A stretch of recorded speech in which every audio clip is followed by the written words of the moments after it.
Okay, I am Loni Spendlove, and I'm from Spanish Fork. Actually, I'm from St. George, but if you have to live someplace else, Spanish Fork is a good place to be. So, except for this winter. Well, no, this winter's been wonderful. So, I'm kind of a pictureaholic. I love Instagram, and maybe some of you folks also like Instagram. I don't know if you can see this. We'll see if we can find, okay, so here's Instagram, and all sorts of fun. I love pictures. Pictures are so much fun. Well, you may have seen some of the technique called Bokeh Technique.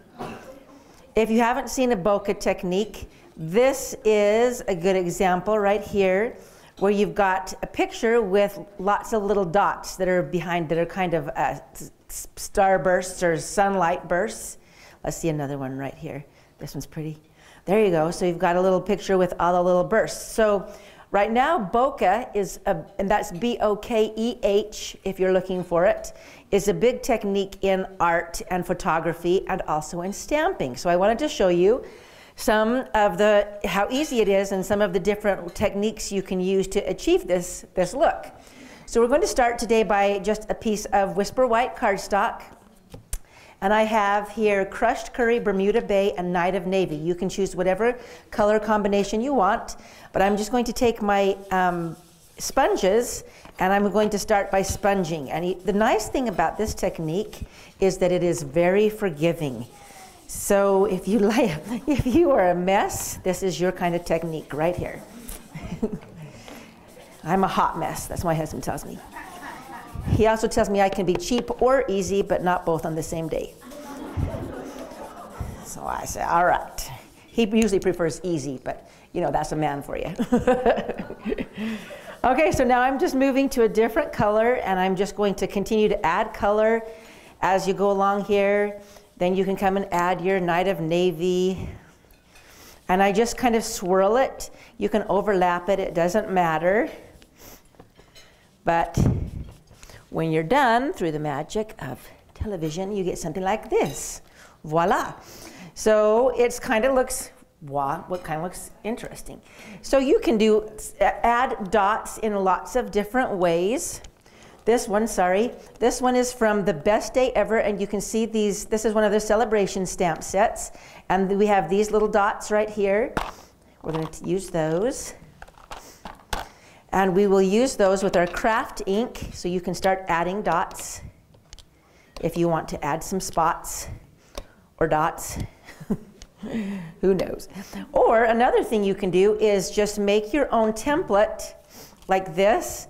I don't know if you can see this. I wrote this side up so I wouldn't put it down face down with the ink onto my card. But I've just taken and punched different sizes of circles out with my punches. It's a little easier on cardstock, but if you had a window sheet, you could try this and see if your punches will go through it. So then you can use it and just lay it on top of your sponged piece. And boing, boing, boing, that's not me. And you can add different sizes of circles with a template like this. Another stamp set that has a good dot in it is the Work of Art. And it has a larger dot. I'll show you an example using that in just a moment. But you can add white. So we're almost done here. But in this case, I thought it needed a little something. So we're going to add some silver too. So we'll use our silver Encore pad. This time I'll just use my little sponge stopper. And this silver just seems to add a little extra. And you can overlap your dots, as you can see, or your spots.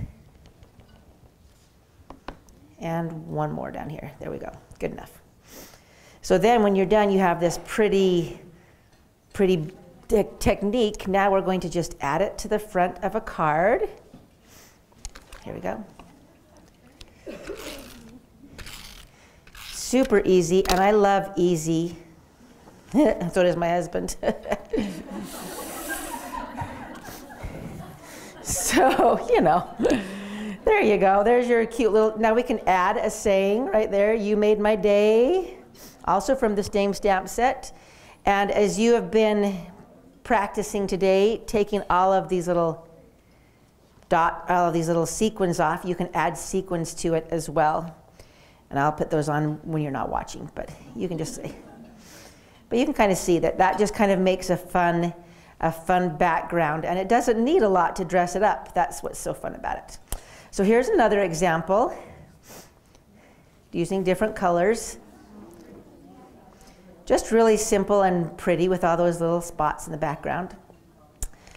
And then another one, you can also, oh wait, let me show you how to, this is another way to do a different technique. You can use watercolor paper. Let me scoot these all out of the way. And just, I like these little brad containers for watercoloring. So I'm going to take a little bit of, this is So Saffron. We'll just put a dot in there, and you can add some water. There we go. This is just our aqua painters, and you can also just brush over the top of your watercolor paper. And then just start adding, and you can dot or spot or blob, whatever. And cover this with different colors. Let's add a little bit of pink. This one is Pink Pirouette. This one I'm not going to add a lot of water to because it's already a soft color. So and this, again, like I said, if you're a mess, this is, or if you're into finger painting as a child, this will bring back lots of good memories. Here we have a little bit of Lost Lagoon, I believe. Nope, lied. Pool party.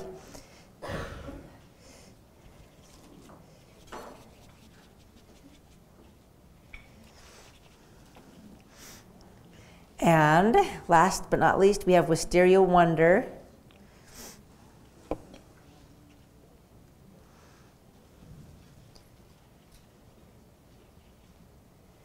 And when you're done with this, you let it dry. That's why I like this technique, but I don't like the water time it takes to dry because I'm too lazy. But I do, it is pretty. So when you let it dry, you can then emboss on top of it, and you'll get a look like this.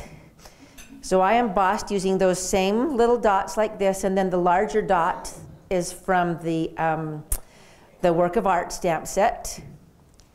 So, okay, now that I've got that all wet, move over something that's dry.